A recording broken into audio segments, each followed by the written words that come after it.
এই জাহান্নামের মধ্যে আমি নবী জাহান্নামটা ঘুরে ঘুরে দেখলাম। ওই জাহান্নামের মধ্যে অধিকাংশ নারীগুলো দেখি জাহান্নামের মধ্যে দাও দাও করে জ্বলে।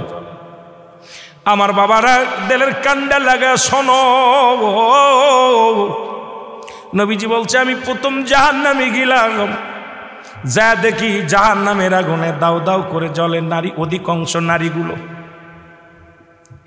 আল্লাহর নবী বলা পান আম্মা জান খাদিজাতুল কুবরা বলে আল্লাহর নবী গো কিসের কারণে জাহান্নামে এত নারী দেখলেন? অধিকাংশ নারী, আল্লাহু আকবার, অধিকাংশ নারীরা জাহান্নামী। আমার নবী বললেন ওই সমস্ত নারীরা স্বামীর লানতকারী। আমার বাবারা আজকে আলোচনাটা শুনবেন, সমাজ জাতি বাঁচানোর জন্য অনেক আলোচনার দরকার। আমার বাজানেরা যে বিষয় দাবি করেছেন সব দিক যেতে হলে আমার দরকার 4 থেকে 5টা ঘন্টা আলোচনা করা লাগবে, কিন্তু বাবা অল্প সময়ের মধ্যে আমি আপনাদেরকে নিয়ে বেশি বুঝাইতে পারবো না। নবী বলছে আমি দেখলাম অধিকাংশ নারী জাতি তারা জাহান্নামী, স্বামীর লানতকারী জাহান্নামী মহিলা। আম্মা জানাই খাদিজাতুল কুবরা বলে নবী গো লানত কাকে বলে? লানত কাকে বলে? এ বাবার এই একটা যদি আজকে আমরা মিরাজের আলোচনা করি, এই মিরাজের আলোচনার মধ্যে শরিয়াত, তরিকত, হাকিকত, মারিফত সব বিষয়ে বিস্তারিত আলোচনা আছে। জান্নাত, জাহান্নাম, দুনিয়ার জিন্দেগি বন্দেগি সব কিছুর ভিতরে আপনি খুঁজে পাবেন। কারণ নবীজি দেখে দেখে আসছে যাগুলো, সশরীরে নবীজি যা দেখেছে এটাই তো বর্ণনা করেছেন দুনিয়ার সাহাবীদের কাছে, আম্মাজানদের কাছে, আমাদের কাছে এই লিখিতভাবে রেখে গেছেন নবীজি। আমার নবীজি রেখে গেছে, সেইগুলোই তো আমাদের জানতে হবে, বুঝতে হবে মুসলমান। আল্লাহর নবী বললেন লানত কাকে? নবীজি বললেন, আম্মাজান খাদিজা বলেন হুজুর লানত কাকে বলে? লানত কাকে বলে? আম্মাজান বলার সঙ্গে সঙ্গে নবী বলেন লানত হলো ওই সমস্ত মহিলা যারা স্বামীকে অভিশাপ দেয়। স্বামীকে অভিশাপ দেয়। হয়তো আপনাদের এই শাকির মোহাম্মদপুরের বাজারের মানুষেরা হয়তো স্বামীকে গালিগালাজ করে না। আল্লাহর কসম করে বলি, যে সমস্ত নারীরা স্বামীকে অভিশাপ দেয়, ও মরে গেলেই বাঁচতাম, ওরে ছেড়ে দিলি বাঁচতাম, ওর পালে এসে শান্তি হলো না, আমার কপালে সুখ হলো না, বড়া পড়া মরে না কেন, বড়া পড়ার সংসারে এসে সুখ হলো না, এই হারামজাদার সংসারে এসে সুখ হলো না। আল্লাহর কসম করে বলি, যে সমস্ত নারীরা স্বামীকে অভিশাপ দিবে ইয়াউমুল কিয়ামতের ময়দানে বিনা হিসাবে তারা জাহান্নামে প্রবেশ করবে। জোরে বলেন আল্লাহু আকবার। আমার মারা যারা মাইকের আওয়াজ শোনেন, শুনে নেন, যত আপনার নামাজ, আপনার রোজা, আপনার হজ সব কিছু বরবাদ হয়ে যাবে যারা স্বামীকে লানত করবেন, স্বামীকে যারা অভিশাপ করবেন, স্বামীর বিরুদ্ধে অভিযোগ করবেন, স্বামীর প্রশংসা করবেন। আল্লাহর দরবারে আপনি নেকি পাবেন, আল্লাহর দরবারে নফল বন্দেগি পাবেন। সারা রাত পরে আপনি ইবাদত করেছেন, আর একবার বলেন, আপনার মার কাছে বলেন, বোনের কাছে বলেন, ভাইয়ের কাছে বলেন, ভাইরে তোমার দুলোবাইটা কত সুন্দর, উনি ফরেজগার মানুষ, নামাজি মানুষ, আমাকে ভালোবাসে। যদি স্বামীর প্রশংসা করো, এই দুনিয়ার মধ্যে নফল ইবাদত হয়ে যাবে, তোমার নেকি হবে, আমলনামায় লেখা হবে। নবীজি বলছে অধিকাংশ মহিলারা ওই কিয়ামতের ময়দানে ওই জাহান্নামী অধিবাসী হয়েছে যারা স্বামীর লানতকারী। জোরে জোরে চিল্লায়া বলা যাবে না আল্লাহু আকবার। আল্লাহর নবী বললেন, আম্মাজান খাদিজা বলে হুজুর এরপরে কি দেখলেন? বলে ও আম্মাজান খাদিজা রে, খাদিজা আমি এরপরে জাহান্নামে গেলাম, একদল মেয়েদের দেখি, একদল নারীদের দেখি, আগুনের কাক তাদের মাথার উপরে ঠোকায় ঠোকায়, আগুনের কাক তাদের মাথার উপরে ঠোকায় ঠোকায় মস্তিষ্কগুলো খায়। এক একটা ঠোক মারে, মস্তিষ্কগুলো গলে গলে পড়ে যায়, এক একটা ঠোকা মারে, মস্তিষ্কগুলো গলে গলে পড়ে যায়। আমার নবী বললেন, বলার পর খাদিজা বলে হুজুর হালাতটা কি? বলছে এই সমস্ত মেয়েরা যাদের চুলগুলো বেগানা পুরুষে দেখছে। এখন এই ওয়াজ যদি মিরাজের ওয়াজে গেলে শরীয়তের ওয়াজ, পর্দার ওয়াজ, হাকিকতের ওয়াজ, নামাজের ওয়াজ, নামাজও মিরাজ থেকে আসা পর হলো, পর্দার বিধানও কঠিন হলো নামাজ বাজার মিরাজ থেকে আসা পর। এখন এই মিরাজের মধ্যে ঢুকলেই তো আলোচনা বাইর হয়ে যায়, আর এই ওয়াজ করলেই তো সকালবেলা আমার হাতে হ্যান্ডকাপ পড়বে। জোরে বলেন ঠিক কিনা? আমি মা বোনদের বলি, মা গো তোমার মাথার উপরে উন্নাগুলো রাখো, এই চুলের মর্যাদা দাও, চুলের দাম বেড়ে যাবে, তোমার দাম বেড়ে যাবে।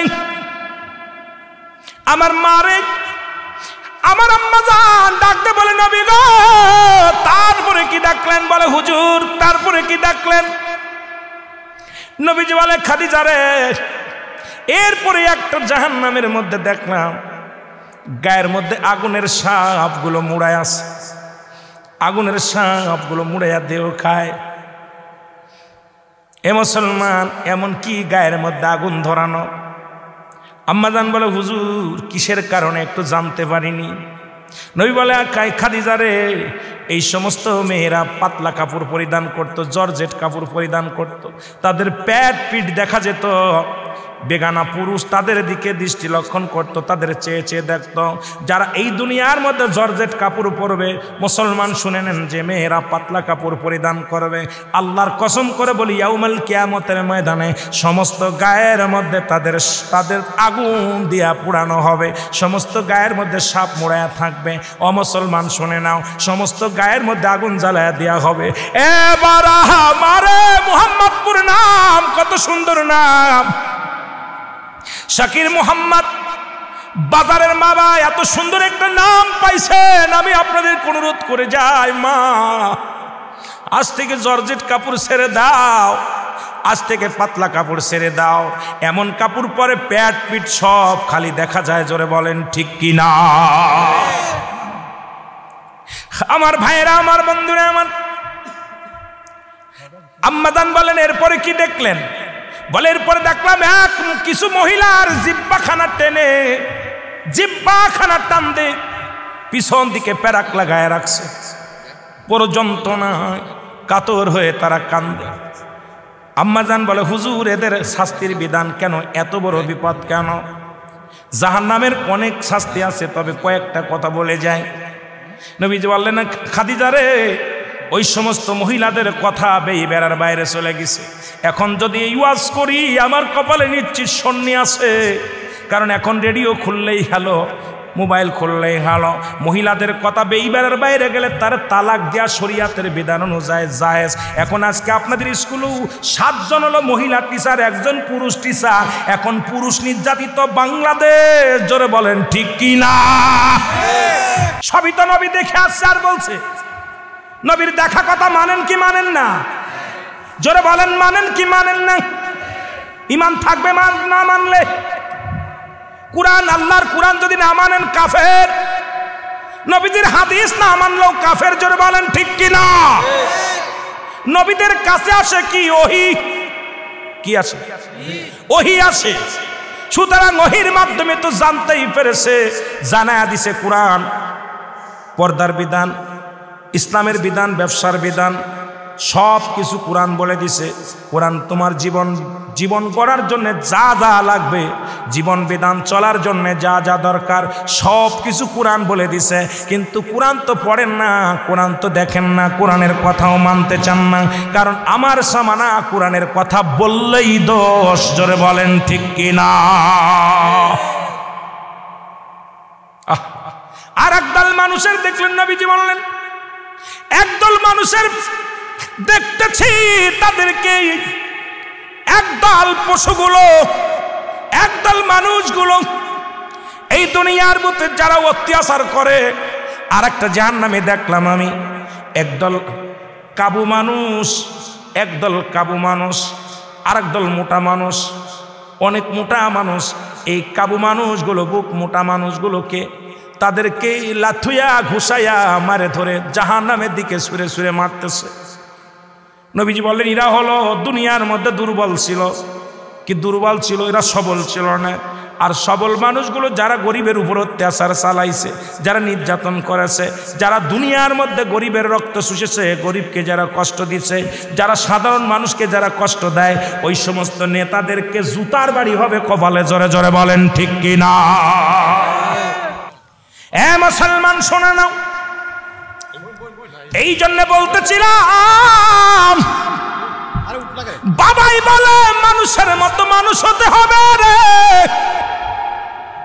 দাদাই বলে মানুষের মতো মানুষ হতে হবে, চাচাই বলে মানুষের মতো মানুষ হতে হবে, শিক্ষক বলে মানুষের মতো মানুষ হতে হবে, সবাই বলে মানুষের মতো মানুষ হতে হবে।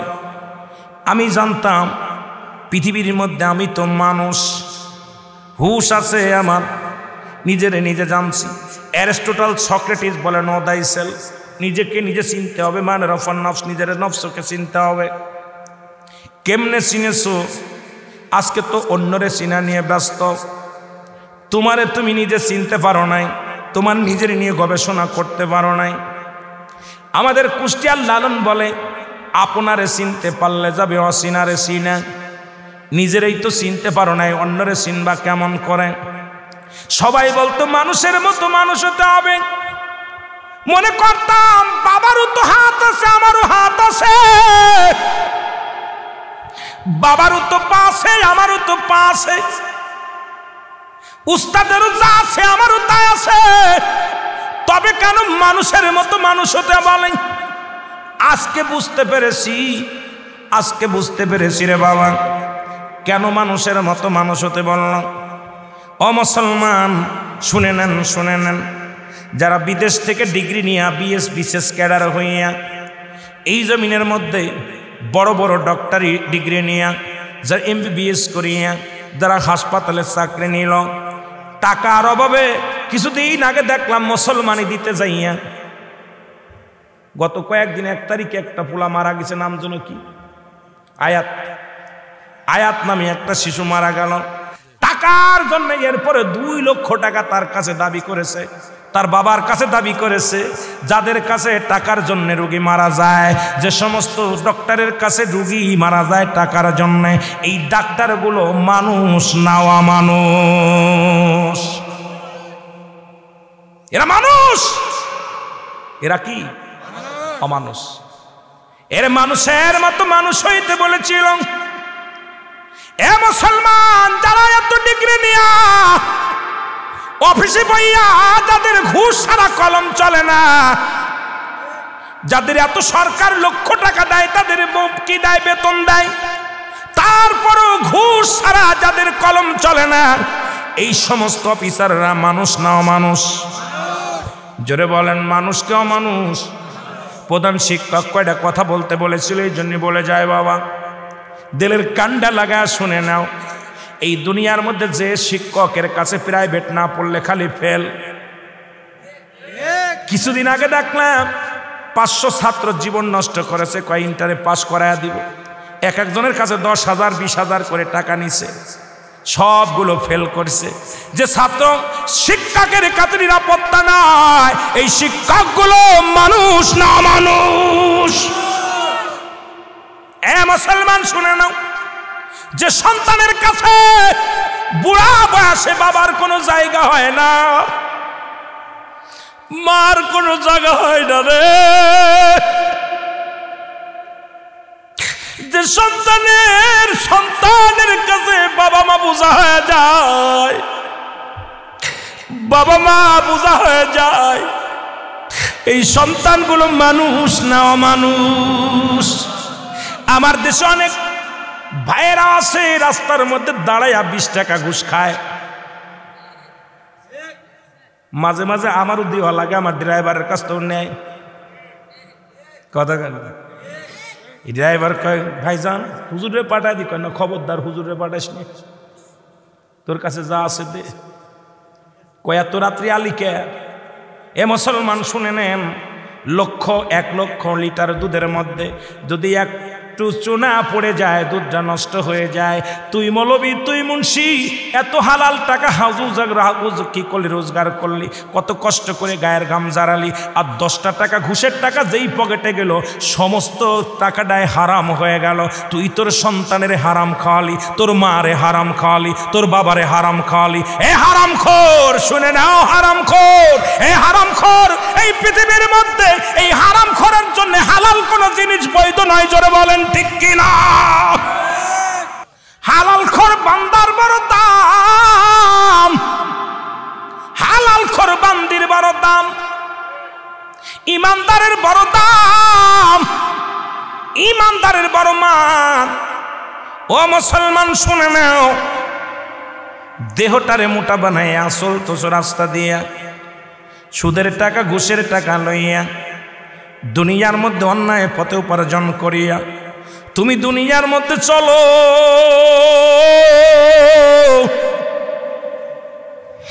একবার চক্ষু দুটি বন্ধ করে দেখো রে মন, একবার চক্ষু দুইটা বন্ধ করে দেখো রে মন, এই দুনিয়ার সব কিছু পরে থাকবে, তুমি থাকবা না, তুমি থাকবা না, তুমি বিদায় নিয়ে যাওয়া, বিদায় নিয়ে যাওয়া। তৎকালীন জামানার মধ্যে মুনাফিক ছিল, এখনো আছে, ঠিক কি? এই আলোচনা শোনা পরও মুনাফিকদের মুনাফিকি বেড়ে যাবে।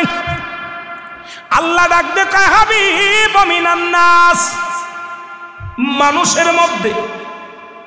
নাস শব্দের অর্থ কি? জোরে বলেন, নাস শব্দের অর্থ মানুষ।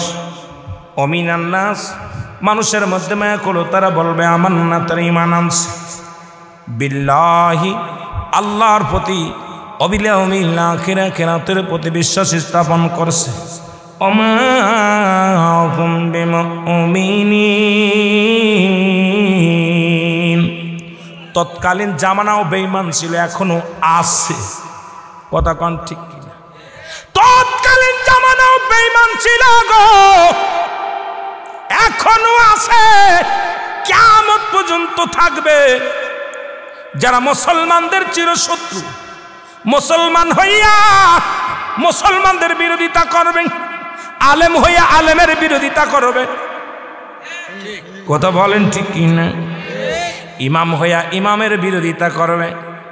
তৎকালীন জামানাও ছিল, এখনো আছে, কিয়ামত পর্যন্ত থাকবে। নবীর কদমের মধ্যে একদল মানুষ আসা যাওয়া করত, নবীর কাছে যা বলতো, হুজুর আমরা ইমানদার, আমরা মুমিন, আমরা মুত্তাকিন।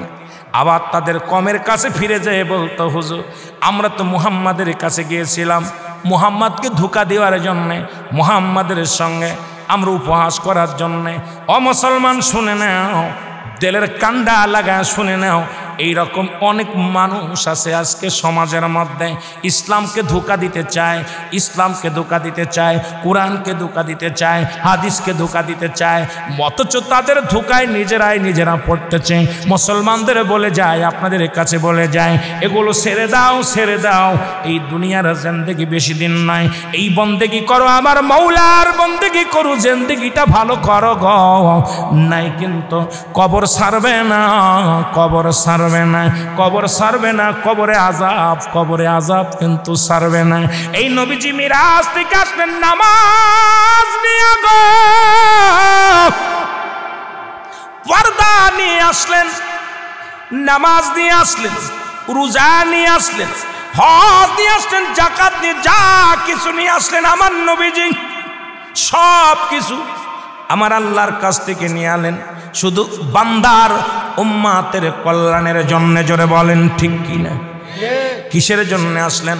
ওই নবীর হায়াতের জিন্দেগি বলতেছিলাম, এই জন্যে হায়াতি খায়রুল লাকুম, আমার নবীজি হায়াতের জিন্দেগিটা উম্মতের জন্য কল্যাণকারক। কারণ নবী চলাফেরা করেছে, নবীজি আপনার আমার সঙ্গে কথাবার্তা বলেছে, আমার নবীজি আপনার আমার সঙ্গে কথাবার্তা বলেছে, আপনার আমার সঙ্গে চলাফেরা করেছে। নবী বলে, উম্মতিরা রে, আমি নবী তোমাদের মাঝে আগমন করেছি, এটা আমার উম্মতের জন্য বড় কল্যাণকারক। জোরে জোরে চিল্লায় বলা যাবে না আল্লাহু আকবার। এই নবীজির প্রথম, এ মুসলমান শুনে নাও, আমার আল্লাহ তাআলা যখন মিরাজ দিলেন, দিদার দিলেন, মারহাবা বলেন না, আবার একটু পিছনে চলে যাই, নিয়ে রাখলেন বুরাক নামের বহন দিয়ে, এখান থেকে নবীজিকে নিয়ে রাখলেন কোথায়? মসজিদুল আকসা পর্যন্ত। আমার মুসলমান শুনে নেন, এখান থেকে নবীজিকে নিলেন রব প্রাণীতে। আমার বাজানেরা শোনো, বিস্তারিত আলোচনার মধ্যে যেতে পারবো কি জানি না।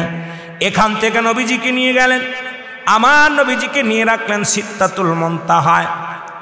সিদ্ধাতুল মুনতাহা, সিদ্ধাতুল মুনতাহা শব্দের অর্থ বড়ই গাছ। কি গাছ? জান্নাতের মধ্যে একটা গাছ আছে, জাহান্নামের মধ্যে একটা গাছ আছে। নবীজি দেখে আসছেন দু চোখ ভরে। জাহান্নামের মধ্যে যে গাছটা আছে নাম হলো অমুসলমান জাক্কুম নামে কাঁটাযুক্ত গাছ। জাহান্নামের মধ্যে যে গাছটা আছে দরজার মধ্যে লাগানো, এই গাছটার চেহারা সুরত বেল গাছের মতো। বেল গাছের মধ্যে যেমন অসংখ্য কাঁটা, এই জাহান্নামের গেটের মধ্যে যে গাছটা আছে সেই গাছটার নাম হলো জাক্কুম নামে কাঁটাযুক্ত গাছ।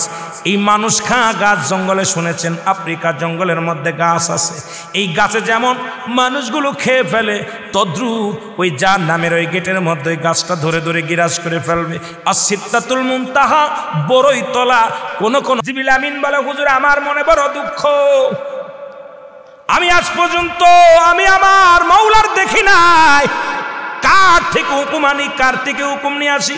হুকুম শুধু আনি আর দিয়ে যায়, এক একজনের কাছে পৌঁছাই দিয়ে যায়। আজ পর্যন্ত দেখি নাই। জিবরিল আমিন আল্লাহর নবী বলে, জিবরিল রে খোঁজো আমার আল্লাহরে।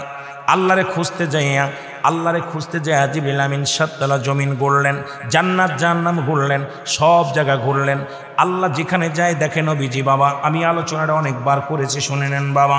নবীজি যায়, আল্লাহর যে নবী জিবরিল আমিন আল্লাহর নবীজিকে দেখলেন। জিবরিল আমিন দেখে জান্নাতের গেটের মধ্যে নবী, জাহান্নামের পাশে নবী, উম্মতের মায়ে কান্দে। প্রথম আসমানে নবী, দ্বিতীয় আসমানে নবী, তৃতীয় আসমানে নবী, চতুর্থ আসমানে নবী, পঞ্চম আসমানে নবী, ষষ্ঠ আসমানে নবী, সপ্তম আসমানে নবী। জোরে বলেন মারহাবা। জিবরিল আমিন আমার নবীর কাছে চলে আসলেন। আমার নবী বলে, জিবরিল রে তুমি কি আমার মাওলার ঠিকানা পাইছো, মাওলার দেখেছো?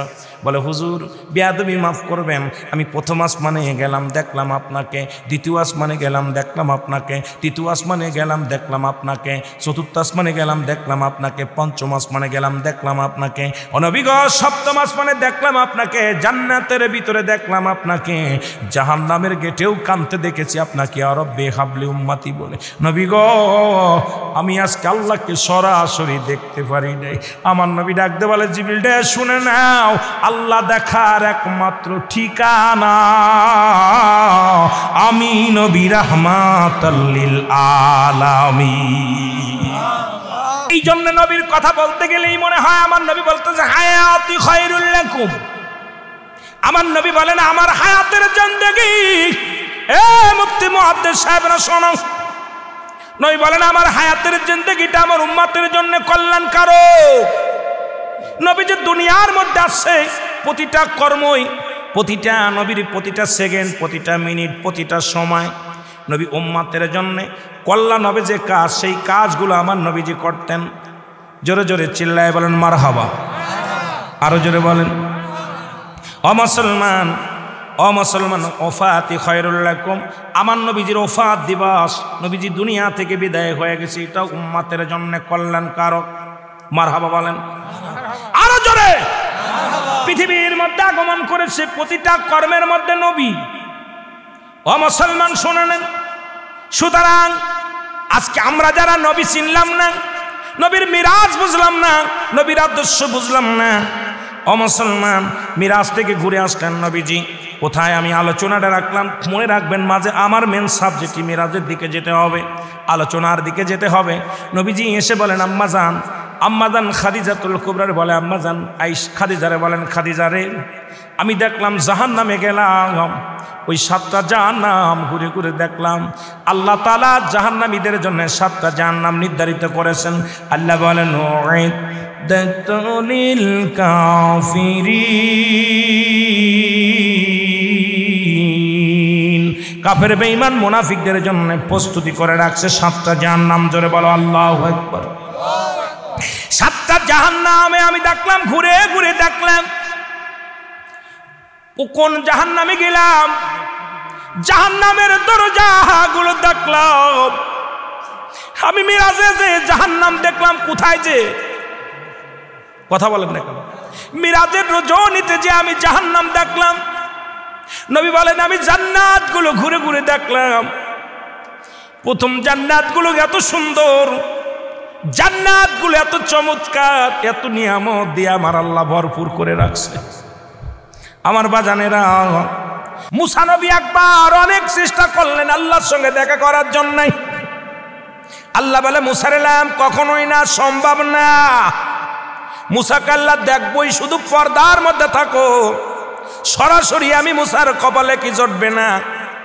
মুসা নবী অনেক আপিত্ত করলেন, দাবি করলেন আল্লাহর কাছে। আল্লাহ নূরের তাজাল্লি একটা ঢেউ আসলেন, সঙ্গে সঙ্গে তুর পাটা পুড়ে গেলেন, কি হয়ে গেলেন? সুরমা হয়ে গেলেন। মুসা নবী বসে আছে আল্লাহর সঙ্গে দেখা করার জন্যে। বাবারা গভীর মনোযোগ দিয়ে আলোচনা শুনবেন, তারপরে অন্যদিকে তাকাবেন। মুসা নবী বসে আছেন ধ্যানে, আল্লাহর ধ্যানে বসে আছে। জিবরিল আমিন ডাকতে বলে, নবী মুসা তুমি কিসের জন্য বসে আছো, ধ্যানে বসে আছো? বলে আল্লাহর সঙ্গে দেখা করব। আমার আল্লাহর সঙ্গে প্রায়ই দেখা হয়, কথা হয়, তবে পর্দার আড়ালে আমি সরাসরি আল্লাহকে দেখি নাই। আল্লাহ কাজ পর্যন্ত আমি মুসা সরাসরি দেখতে পারি নাই। আমি চামড়ার চোখ দিয়ে দেখতে চাই। মোজবাদান শুনেন, দেলের কান্ডা লাগায় শোনেন। জিবরিল আমিন বলে, মুসা রে তুমি তাকায় দেখো, চোখ দুটো খুলে দেখো তুমি কোথায় আসো? তুমি জমিনের মধ্যে বসে আসো। মুসা নবী তাকায় দেখে রে, পরে সমস্ত পাহাড়গুলো সুরমা হয়ে গেছে পড়ে। মুসা আলাইহিস সালামের গায়ের একটা পশম পড়ে নাই। জোরে বলেন মারহাবা। মুসা আলাইহিস সালাম ডাকতে বলে, আমার আল্লাহ তুমি কখন আসলে, কখন দেখা হলো? তুমি কখন আসলে আর কখন দেখা হলো? আল্লাহ কয়, মুসা রে আমার নূরের তাজাল্লির ঢেউ সহ্য করার মতো ক্ষমতা আমি তোমার দান করি নাই। যত নবী, যত গাউস কুতুব যাদেরকে আমি দুনিয়ার মধ্যে পাঠাইলাম, এই ধৈর্য ধারণ করার ক্ষমতা, আমার নূরের তাজাল্লিটা সহ্য করার ক্ষমতা একমাত্র আমি দিয়েছি আমার নবী রাহমাতাল লিল আলামিনকে। জোরে বলেন মারহাবা। আর একটু জোরে বলেন আল্লাহু আকবার। রহমতের নবী ডাক দিয়ে বলেন, খাদিজা রে আমি নবী আমার মাওলার দিদার করেছি, তোমার বিশ্বাস হয় কি না? খাদিজা বলে, ইয়া রাসূলুল্লাহ, ইয়া হাবিবাল্লাহ, পৃথিবীর কে মানুষ আর মানুক আর না মানুক, আমি মানি আমার নবী রাহমাতুল লিল আলামিন। আপনি আলামিন, সত্যবাদী নবী গো, আপনি মিথ্যা বলতে পারেন না। আপনার দিদার, আপনার মিরাজ সত্য, এর মধ্যে কোনো সন্দেহ নাই। নবী গো আমি মানি আপনি সত্য বলেছেন। আমার নবীজি অমুসলমান চলে গেলেন আবু বকরের কাছে। হযরত আবু বকর ডাক দিয়ে বলে, নবী গো আপনি মিরাজের কথা বললেন, কি কি দেখেছেন? সব কিছু দেখেছেন।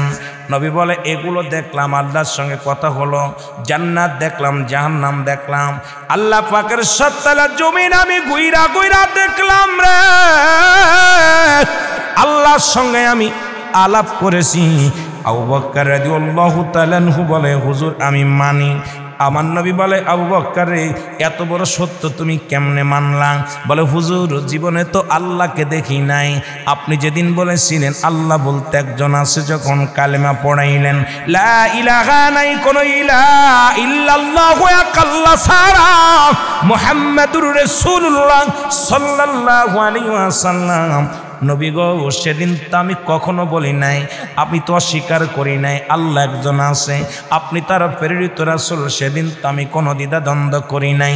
এত বড় সত্য যদি আমি স্বীকার করে নিতে পারি, আমার নবী মিরাজ করেছে, এর মধ্যে কোনো সন্দেহ নাই। আমার নবীর মিরাজ আমি মানি। জোরে জোরে চিল্লায় বলেন মারহাবা। আর একটু জোরে জোরে চিল্লায় বলা যাবে না আল্লাহু আকবার। নবী চলে গেলেন কোথায়? বালকদের মধ্যে হযরত আলীর কাছে। আলী বলে, হুজুর পৃথিবীর কেউ মানুক আর না মানুক আমি মানি, কারণ আমার নবীর দিদার হয়েছে, আল্লাহর সঙ্গে দেখা হয়েছে, জান্নাত দেখেছে, জাহান্নাম দেখেছে। কেউ না মানলো আমি মানি গো নবী। নবী চলে গেলেন যায়েদের কাছে, গোলামদের মধ্যে যায়েদের কাছে। যায়েদ বলে, ইয়া রাসূলুল্লাহ, ইয়া হাবিবাল্লাহ, পৃথিবীর কেউ মানুক আর না মানুক, আপনি আল্লাহর সঙ্গে দিদার হয়েছে, কথা হয়েছে, কেউ মানলো ভালো, না মানলো ভালো, তবে আমি মানি আমার নবী রাহমাতুল লিল আলামিন সত্য বলেছে, রাসূল আমার সত্য বলেছে, আল্লাহর সঙ্গে সাক্ষাৎ হয়েছে। জোরে বলেন মারহাবা। এ মুসলমান গভীর মনোযোগ।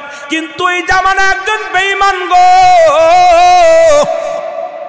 এখন যেমন নবীর শান শুনলে কিছু মানুষের চুলকানি বাড়ে, নবীর কথা শুনলেই কিছু মানুষের চুলকানি বাড়ে। কথা কন। নবীর মিলাদ পড়তে গেলে চুলকানি বাড়ে, নবীর মিলাদের কথা শুনলেই চুলকানি বাড়ে, তাদের তো মিরাজের কথা শুনলেই মাথা নষ্ট হয়ে যায়। দুনিয়ার মানুষ শুনে নাও, তৎকালীন জামানায় একজন ব্যক্তি মুসলমান, উনি কি করলেন? নবীর মিরাজ অস্বীকার করলেন। আব্দুল্লাহর বেটা মুহাম্মদ পাগল হয়ে গেছে, সে নাকি এত পথ অতিক্রম করেছে, এত রাস্তা কেমনে গেল? পাগল হয়েছে নি? এই গাজা খুঁড়ে কথা বলা শুরু করলো মুহাম্মদ। আব্দুল্লাহর বেটা মুহাম্মদ আমাদেরকে ধোঁকা দিতেছে, আমাদেরকে ভুল পথে পরিচালনা করে। উনি বাজারে গেলেন, সোনারঘাট বাজারে গেলেন, কথার কথা বলতেছি বাবা, বাজারে যে বিশাল একটা মাছ কিনলেন, আল্লাহু আকবার বলুন। এই মাছটা কিনে হাতের মধ্যে নিয়ে রওনা হয়ে গেছে। যে ডাকে সেই বলে, ভাই এত বড় মাছ কিনছো কেন? শুনছো নি? কারণ আব্দুল্লাহর বেটা মুহাম্মদ সে নাকি 7 জমিন বেদ করে আল্লাহর সঙ্গে কথা বলেছে, তাও নাকি কয়েক মিনিটের মধ্যে। ওনার বিছনাটা গরম ছিল, যে বিছনা থেকে উঠে গেছে ওই বিছনাটা নাকি তার গরম ছিল। যে দরজাতে বাইর হয়ে গেছে, দরজার বাজান শিকলটা নাকি নড়াচড়া করতেছিল। আরে বাবা কি শুনাইলা! আব্দুল্লাহর বেটা মুহাম্মদ তো ঈমান হারায়া ফেলছে আমাদের। উনি নাকি আল্লাহর সঙ্গে কথা বলেছে, দিদার করেছে, যার ঘোড়া লাগে নাই, চাবুক লাগে নাই, কোনো উঠার কোনো বস্তু যন্ত্র নাই, তবে আব্দুল্লাহর বেটা মুহাম্মদ নাকি সশরীরে আল্লাহর সঙ্গে দিদার করেছে। জোরে জোরে চিল্লায়া বলা যাবে না আল্লাহু আকবার। সবাইকে বললেন আব্দুল্লাহর বেটা মুহাম্মদ ঈমান হরণ করা শুরু করেছে। এখন ঈমান তো চলে যাবে, ঈমান থাকবে না। উনি বাড়ি গেলেন, বাড়ি যা বিবিরে ডাক দেখায়, বিবিরে জলদি করে মাছটা কোটে আমি গোসল করে আসি, গোসল করে এসে মাছটা খাবো। আল্লাহু আকবার বলেন না। উনি গোসল করতে চলে গেলেন, ওনার লুঙ্গিখানা গামছাখানা উপরে রাখিয়া যখন নদীতে যায় একটা ডুব দিলেন। ডুবটা দেওয়ার সঙ্গে সঙ্গে পুরুষ থেকে মহিলা হয়ে গেছে। জোরে জোরে চিল্লায়া বলা যাবে না আল্লাহু আকবার। সঙ্গে সঙ্গে পুরুষ থেকে মহিলা হয়ে গেছে। ওই নদী দিয়ে যাইতেছিল এক সদাগর। এই সদাগর কি করলেন? দেখলেন পানির মধ্যে এক সুন্দরী নারী। চিন্তা করে কত ব্যবসার কাজে পানির নদী দিয়ে গেলাম, জীবনে এত সুন্দরী নারী দেখি নাই, এত সুন্দর রূপবতী গুণবতী এত সুন্দর নারী জীবনে দেখি নাই। আস্তে আস্তে করে সদাগর নৌকা বিরাইলেন। আমার ভাইয়েরা, আমার বন্ধুরা আমার, উনি আস্তে আস্তে করে নৌকাটা বিরাইলেন। বিরানোর পর ওনার কাছে গেলেন। কাছে যাওয়ার পর ওই মহিলাটাকে টেনে হিঁচড়ে নৌকার মধ্যে উঠাইলেন। উঠায় বাড়ি নিয়ে গেলেন। বাড়ি নিয়ে যে কাজী দিয়া বিয়ে পড়াইলেন। বিয়ে পড়াইয়া মুসলমান 1 নয় 2 নয় 12 বছরের সংসার করলেন। কত বছর? জোরে বলেন কত বছর? 12 বছরের সংসার করলেন। ওই সংসারের মধ্যে 10 জন ছেলে মেয়ে হলো। কয়জন? 10টা ছেলে মেয়ে হলো। 12 বছর পরে একদিন অনেক বিস্তারিত আলোচনা, শুধু নবীরকে মিরাজ করেছে বিশ্বাস করানোর জন্যে। কথাটা আমি আপনাদেরকে বলে যায়, মুসলমান শুনে নেন। এবার 12 বছর পরে আবার স্বামীকে বলে, স্বামী রে আমি একটু গোসল করব, আমাকে একটু নদীর ঘাটে যাব, আমি পানি দিয়া গোসল করব। এরপরে উনি চলে গেলেন নদীতে। যা যখন আবার পানির মধ্যে একটা ডুব দিছে, সঙ্গে সঙ্গে মহিলা থেকে পুরুষ হয়ে গেছে। জোরে জোরে চিল্লায়া বলা যাবে না মারহাবা। কত বছর? 12টা বছর অতিবাহিত হয়ে গেছে। 10 জন ছেলে মেয়ের লালন, 10টা ছেলে মেয়ের মা আমি হয়ে গেছি। সুতরাং আমার নবী এই 12 বছরের মধ্যে যদি এখনো তোমার মাছ কুটা না হয়, এরে আমার নবীর মিনিট লাগে না, সেকেন্ডের মধ্যে আল্লাহ দিদার করতে পারার মধ্যে কোনো সন্দেহ নাই। চলো রে বিবি যাই, রাসূলুল্লাহর কদমের মধ্যে যাই। জোরে জোরে চিল্লায়া বলা যাবে না মারহাবা। আল্লাহ ডাকতে বলে, হাবিব ওদেরকে জানায়া দেন আমি আল্লাহ এক। যারা আল্লাহ ব্যতীত অন্য কাউকে আল্লাহ বানায়, শরীক বানায়, এই দুনিয়ার মধ্যে মুসলমান শুনে নাও, কোরআনের 6666 আয়াত, কেউ বলে 33 আয়াত। এ মুসলমান 114টা সূরার মধ্যে একটা সূরা তৎকালীন জামানায় একটা আয়াত পৃথিবীর কোনো দার্শনিক লিখতে পারে নাই, লেখা সম্ভব নয়। জোরে কোন ঠিক কিনা? আরো জোরে বলেন ঠিক কিনা? এটা কখনো সম্ভব হবে না। তবে বর্তমান জামানায় কিছু কানার বাচ্চা কানা আলেমরা আছে, তারা বলে কোরআনের মধ্যে অধিকাংশ আয়াতই হলো জাল। কারণ তারা জানে মুসলমানদের ঈমান হরণ করতে লাগলে আগে কোরআনের পর হাত লাগাতে হবে, কোরআনের উপর হাত লাগাতে হবে। কারণ কোরআনকে তারা বেশি মানে, কোরআনকে তারা মানে। এই কোরআন নাম শুনলেই হয় পুরাণ। এত সুন্দর কোরআন কাটে আল্লাহ পাক, আমার আল্লাহ পাক ও মুসলমান আমার হাবিবের কাছে পাঠাইলেন মানব জাতির হেদায়েতের জন্য, কল্যাণের জন্য কোরআন পাঠাইলেন। এই জন্য বলতেছিলাম, তারা বলতেছিল যারা অন্যর কাছে সাহায্য চায়, খ্রিস্টান, বৌদ্ধ, নাসারা, ইহুদি, মুসলমান, হিন্দু সম্প্রদায়, পৃথিবীর মধ্যে অন্যান্য জাতিরা, আমাদের মধ্যে অনেক মুসলমান জাতিরা ঈমান হারায় ফেলেছে। আল্লাহ বলে হাবিবরে জানায়া দাও আমি আল্লাহ এক, এই পৃথিবীর মধ্যে কারো জন্ম দিই নাই, কারো থেকে জন্ম নিই নাই। আর আসমান জমিনের মধ্যে আমার সমতুল্য, আমার সমকক্ষ আর কেউ নাই। জোরে জোরে বলেন ঠিক কিনা? আর একটু জোরে জোরে চিল্লায় বলো আল্লাহু আকবার। তাহলে কোথায় আজকে অবস্থান করেন দেখেন। এতদিন তো রাসূলকে নিয়ে কটাক্ষ করেছে, ইসলাম ধর্মটাকে শেষ করার জন্য পায়ে তারা শুরু করেছিল। বর্তমান জামানায় কোরআনকে নিয়ে, কোরআনটাকে শেষ করে দেওয়ার জন্য পায়ে তারা চলে মুসলমান। এখনো সময় আছে। এই জন্য তৎকালীন জামানায় মুসলমানদের উপরে, কোরআনের হাফেজের উপরে আঘাত চলতো বেশি। কোরআনের হাফেজদেরকে প্রায় যুদ্ধে শেষ করে দেওয়া হতো বেশি। কারণ তাদের ধারণা, অমুসলিমদের ধারণা, কোরআনের হাফেজগুলো যদি শেষ করে দেওয়া যায়, কোরআনের পাখিগুলো যদি শেষ করে দেওয়া যায়, কোরআন যারা বোঝে এদেরকে যদি শেষ করে দেওয়া যায়, তাহলে মানুষদেরকে গুমরাহি করা সহজ হয়ে যাবে। এই গুমরাহির পথ অবলম্বন করতে হলে আগে কোরআনটাকে ঠেকাও, কোরআনটাকে ঠেকাও। আমি আপনাদেরকে বলে যাই, ভালো করে দিলের কান্ডা লাগা শোনো। একটা হরফ কোরআনের একটা আয়াত অস্বীকার করার মতো ক্ষমতা আপনার নাই, আপনি বানানোর মতো ক্ষমতা আপনার নাই। কোরআনটাকে মানতে হবে, আল্লাহর বিধান, রাসূলের সুন্নাত। জোরে বলেন ঠিক কিনা? আল্লাহ পাকের বিধান হলো কোরআন, আমাদের রাসূলের সুন্নাতুল আল হাদিস। এ মুসলমান শুনে নাও, শুনে নাও। আজকে তারা যারা কোরআনের প্রতি হাত লাগাইলো, হাদিসের প্রতি হাত লাগাইলো, তারাও কিন্তু মিরাজের প্রতি হাত লাগাইছে। আল্লাহর কসম করে বলি, আমার নবীজির দিদার করার পরে আমার মুসলমান শুনে নেন, এই পৃথিবীর মধ্যে তাদের ধারণা জিবরিল আমিন আল্লাহর নবী একটা কথা বললে আপনারা বুঝতে পারবেন ভালো। এ দুনিয়ার মুসলমান শুনে নাও, আমি বললাম আপনারা হাত উঠাইলেন, সবাই মানছেন, মিরাজ মানছেন। নবী রাহমাতুল লিল আলামিন মিরাজ শরীফ করে এসে সর্বপ্রথম ঢুকলেন, আম্মা জান খাদিজাকে ডাকতে বলেন, খাদিজা রে, আমি নবী আল্লাহর সঙ্গে দিদার করেছি, আল্লাহর সঙ্গে সাক্ষাৎ হয়েছে। আমি আল্লাহ রব্বুল আলামিনের সঙ্গে দেখা করেছি, জান্নাত দেখেছি, জাহান্নাম দেখেছি। আমার মাওলার সঙ্গে আমার সশরীরে সাক্ষাৎ হয়েছে। কেমন সাক্ষাৎ? সমস্ত নবীদেরকে আল্লাহ এক একটা নিয়ামত দান করেছেন, এক একটা নিয়ামত দান করেছেন। আমার নবীকেও একটা পার্সোনাল নিয়ামত দান করেছেন। যখন আল্লাহ তাআলা অন্যান্য নবীদেরকে নিয়ে বলছে, হাবিব, নবীদেরকে বলছে, ও বন্ধু তোমরা কি চাও, পার্সোনাল এক একটা নিয়ামত আমি আল্লাহ দান করব। তোমাদের জন্য পার্সোনাল এক একটা নিয়ামত রেখে দিছি। কিন্তু আমার নবীকেও নিয়ে আল্লাহ পাক কোনো পর্দা নাই, পাশাপাশি বসছে। মারহাবা বলেন। আরে আদম বাদান যিনি কোথায়? মুসা আলাইহিস সালাম আল্লাহর সঙ্গে দেখা করার জন্য অনেক চেষ্টা করেছে, আল্লাহ বলছিলাম কখনোই না। ঈসা নবী বলছে, আল্লাহ বলছে না। বাজান ইব্রাহিম নবী বলছিলাম কখনোই না, সম্ভব নয়। যত নবী সরাসরি দেখার জন্য আফসোস করেছে আমার আল্লাহ।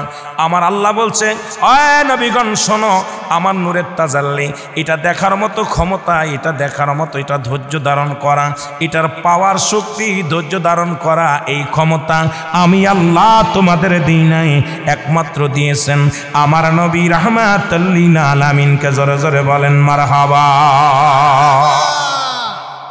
যা পৃথিবীর মধ্যে কোনো নবীরে দেন নাই। আপনারা শুনলে খুশি হবেন, সমস্ত নবী যখন আল্লাহ দিদার থেকে বঞ্চিত হয়েছেন, সরাসরি পর্দার মধ্যে পর্দার মধ্যে থেকে আলাপ করেছেন।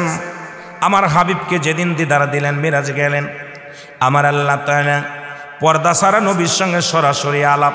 সুবহানাল্লাহ বলেন না? আর একটু জোরে জোরে চিল্লায় বলেন আল্লাহু আকবার। পর্দা ছাড়া আলাপ হলেন। আমার আল্লাহর নবীকে আল্লাহ রাব্বুল আলামিন ডাক দিয়ে বলে, হাবিব, প্রতিটা নবীকে এক একটা নিয়ামত আমি দান করেছি, আপনি কি চান বলেন, আপনি আমার কাছে কি চান? নবী সেদিনও কেঁদেছিলেন, ইয়া রব্বি হাবলি উম্মতি। জোরে জোরে চিল্লায় বলা যাবে না মারহাবা।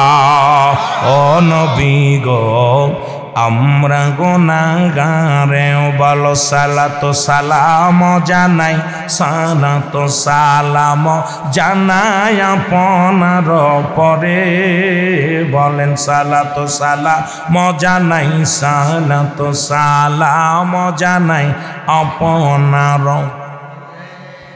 ও নবী গো, আমরা গুনাহগারে বলো, আমরা গুনাহগার গো নবী, আমরা গুনাহগারে বলো, আমরা গুনাহগার গো নবী গারে।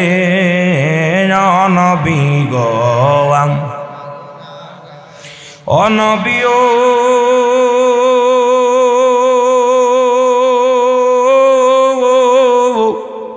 এই শাকির মোহাম্মদপুরের আসে কানে হইয়া দেওয়ানা। দেখা দাও গো দয়াল নবী, দেখা দাও গো দয়াল নবী, দূরে রাইখো না। ও নবী গো, আমরা গুনাহগারে বলো সালাতু সালাম জানাই, সালাতু জানাই আপনার পরে। বলেন সালাতু সালাম আপনার পরে। ও নবী গো, ও নবী ও সব নবীদের নবী আপনি, ও নবী সব নবীদের নবী আপনি, নূরের খনি মরে। আল্লাহ তোমায় দিল দিদার, আল্লাহ তোমায় দিল দিদার আরশ আকাশে। ও নবী গো, আমরা গুনাহগারে, ও নবী গো, এ দুনিয়ার মুসলমান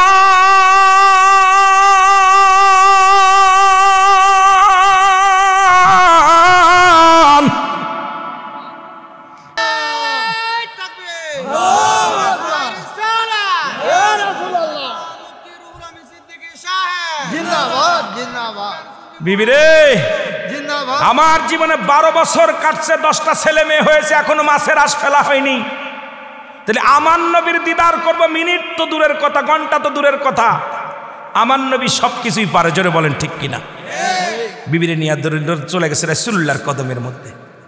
রাসূলের কদমের মধ্যে যা বলতেছে, ইয়া রাসূলুল্লাহ, ইয়া হাবিবাল্লাহ, নবী গো আমাকে আপনি মাফ করে দেন, আমাকে তওবা করায় দেন।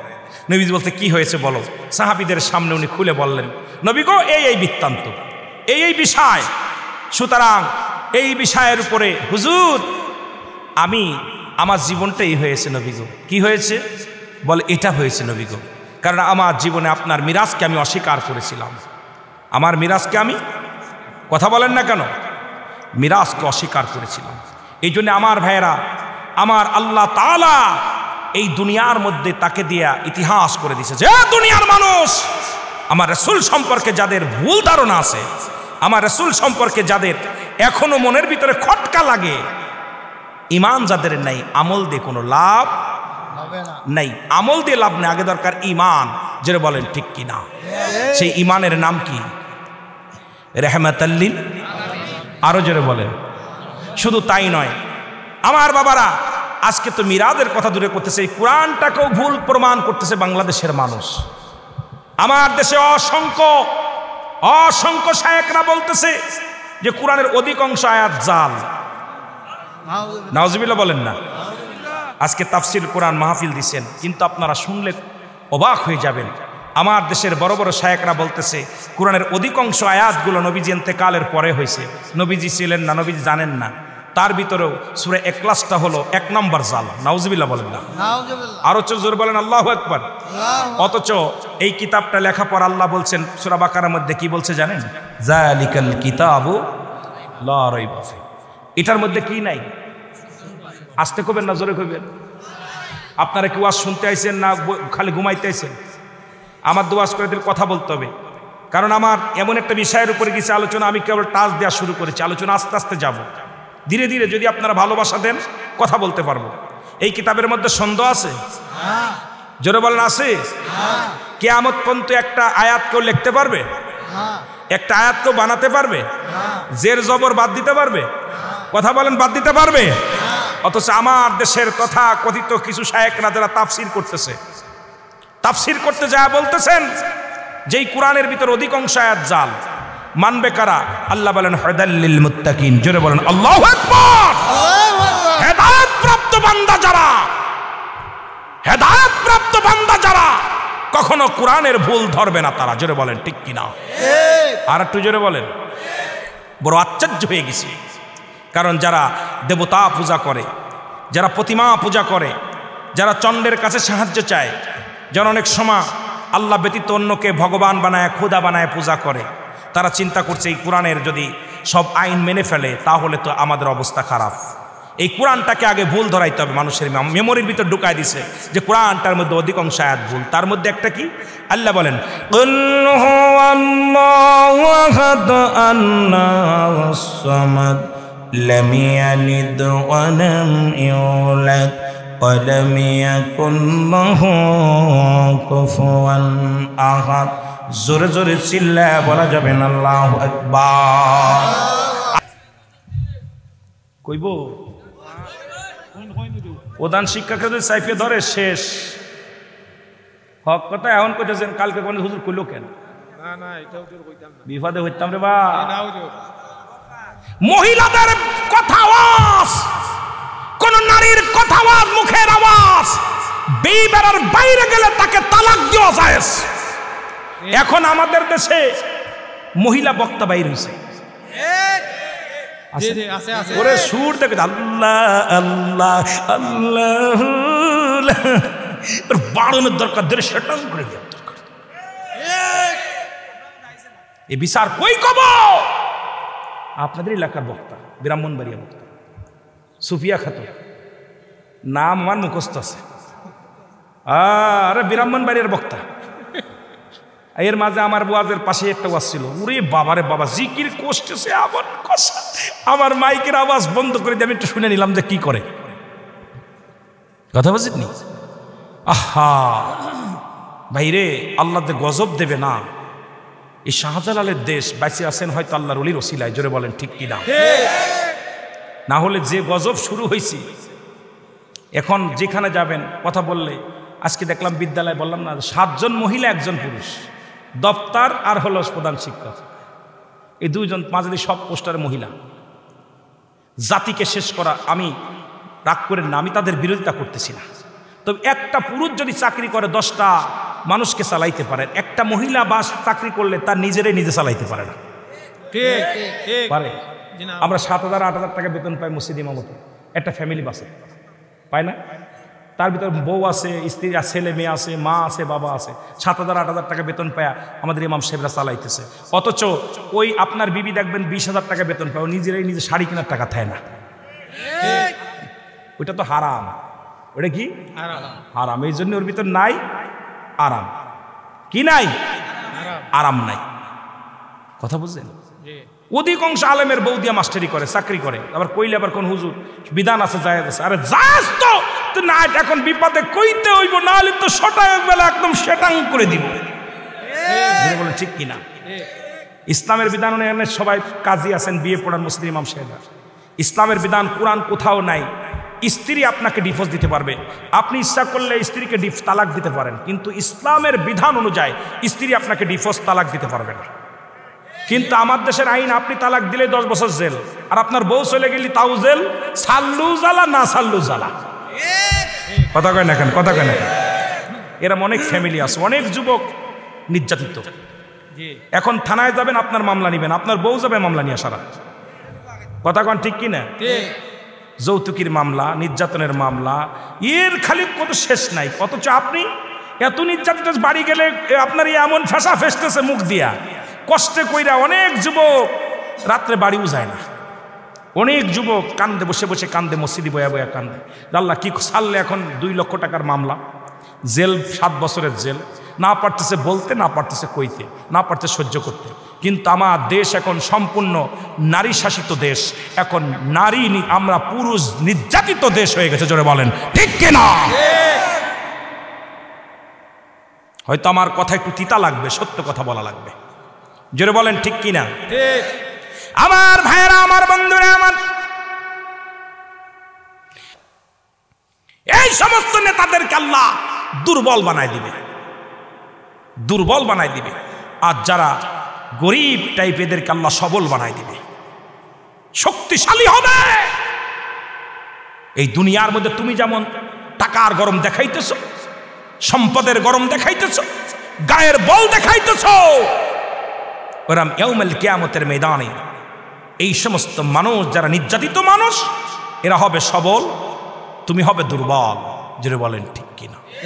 এরে আজ না হয় কাল তুমি যাইবা কবরে, মরার পরে দেখবা চেয়ে গো তোমার সবই রইল পড়ে, মরার পরে দেখবে চেয়ে গো তুমি মরার পরে। আরো জোরে বলেন, আজ না হয় কাল তুমি যাইবা কবরে, মরার পরে দেখবে চেয়ে গো তোমার সবই রইল।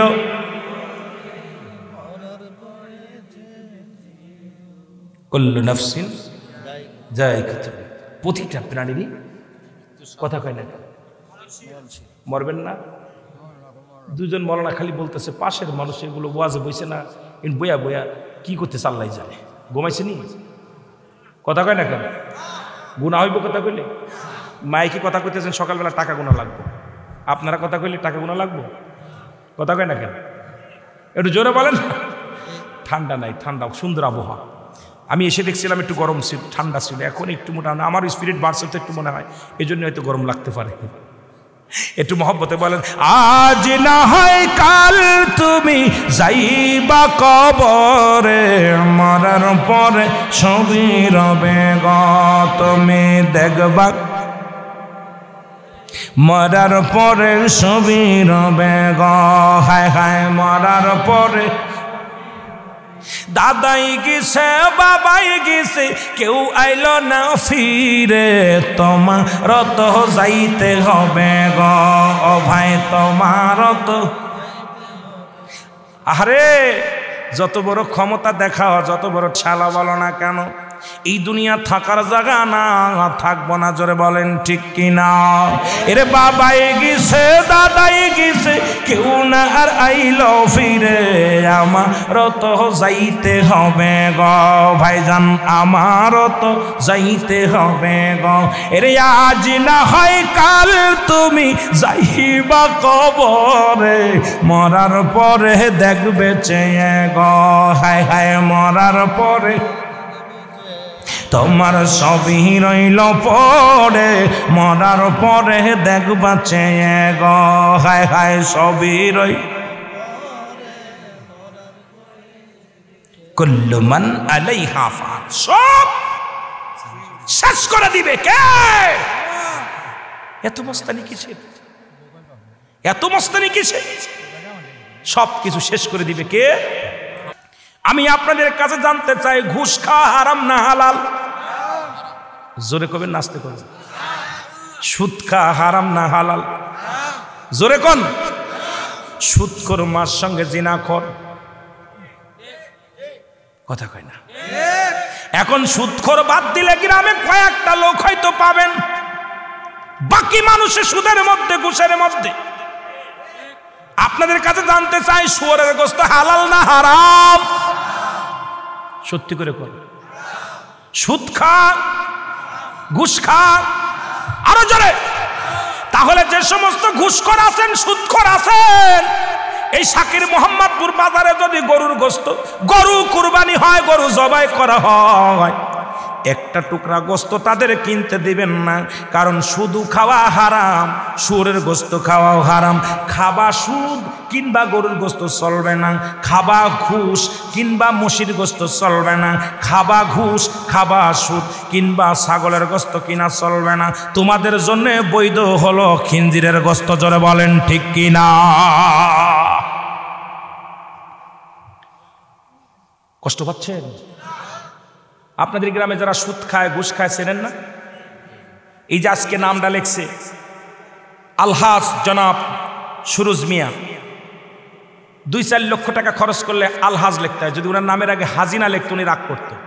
যারা বলেন ঠিক কিনা? কামেল পাস মৌলানারা যদি মৌলানা না বলে রাগ করে, হাফেজ সাহেব যদি হাফেজ না বলেন রাগ করে, ঠিক কিনা? কথা কয় না কেন? তদ্রূপ আপনাদের গ্রামে যারা আছে সুদখোরের, কালকে থেকে বলে সুদখোর গিয়াসউদ্দিন, সুদখোর রুহুল আমিন, ঘুষখোর রুহুল আমিন, কারণ জিনাখোর রুহুল আমিন, এই নাম ধরে ডাকবেন। কালকে থেকে নাম পরিবর্তন হয়ে যাবে, তাদের টাইটেল হবে ঘুষখোরের টাইটেল হবে ঘুষখোর, সুদখোরের টাইটেল হবে সুদখোর, জিনাখোরের টাইটেল হবে জিনাখোর। আর ওদের জন্য আজকে গরুর গোশতের দাম বাড়ছে। গরিব মানুষের জন্য ভ্যান চালক, রিক্সা চালক গোশ খাইতে পারবে, কারণ 100-200 টাকা কেজি হবে। ওরা হারাম টাকা জোগাড় করে ব্যাগ দিয়ে দেখায় 10 কেজি গোশ পাঠায় দিস। গরিব মানুষ চায়া চায়া দেখে আর কাল্লা আমার গরিব বানাইছো, আমার দেখা ছাড়া আর কিনার সাধ্য নেই। যেরকম ঠিক কিনা? তাহলে এই সুদখোর আর ঘুষখোরের জন্য স্পেশাল খিনজিরের গোশত খাওয়ানো লাগবে। জোরে বলেন ঠিক কিনা? খাবা ঘুষ, খাবা সুদ, আর হালাল গোশত তালাশ করবা। কথা কেন? আমি দেখলাম সেদিনকে একজন বলতেছে ওই কয়টা সুদখোরের নাম নাকি লিখে দিলে গরুর গায়ের পোক পড়ে যায়। সুদখোরের নাম লিখে দিল কবিরাজরা। তাহলে চিন্তা করছেন কত বড় নিকৃষ্ট, কত বড় নিকৃষ্ট সুদখোর ঘুষখোর। এরে আজ না হয় কাল তুমি যাইবা কবরে, মরার পরে দেখবা চেয়ে গো তোমার সবই রইল। একটু জোরে জোরে বলেন, ওরে মরার পরে দেখবা চেয়ে গো তোমার সবই রইল, মরার পরে দেখবা চেয়ে। ওরে দাদাই গেছে বাবাই গেছে আইল না কেউ ফিরে, মরার পরে দেখবে চেয়ে গো খায় খায় মরার পরে। একটু মহব্বতে বলেন, আজ না হয় কাল তুমি যাইবা কবরে, মরার পরে দেখবে চেয়ে গো তোমার সবই রইল, মরার পরে দেখবে চেয়ে। সাদের বাড়ি নারী গাড়ি, সাদের বাড়ি নারী গাড়ি সবই রইল পড়ে, মরার পরে দেখবে চেয়ে গো তুমি, মরার পরে। এ দুনিয়ার মুসলমান